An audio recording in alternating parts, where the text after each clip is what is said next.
মালয়েশিয়ায় বিদেশি কর্মীদের চাকরি দিতে ব্যর্থ নিয়োগকর্তাদের বিরুদ্ধে কঠোর আইনি ব্যবস্থা নেওয়া হবে, এ ঘোষণা দিয়েছেন দেশটির মানব সম্পদ মন্ত্রী ভি শিবকুমার।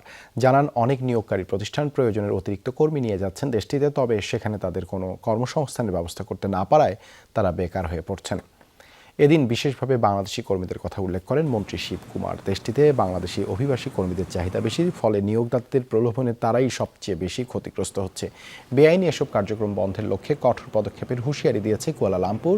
মালয়েশিয়াস্থ বাংলাদেশ হাইকমিশনের তথ্য অনুযায়ী ৬ জুলাই পর্যন্ত ৪,২৩,৫৬৯ জন কর্মীর চাহিদাপত্র সত্যায়ন করা হয়েছে। এর মধ্যে ৩ লাখের বেশি কর্মী দেশটিতে পৌঁছেছেন, প্রক্রিয়াধীন রয়েছেন লাখের বেশি। এরই মধ্যে দেশটিতে পৌঁছানো অনেকেই কাজ না পাওয়ার অভিযোগ করছেন।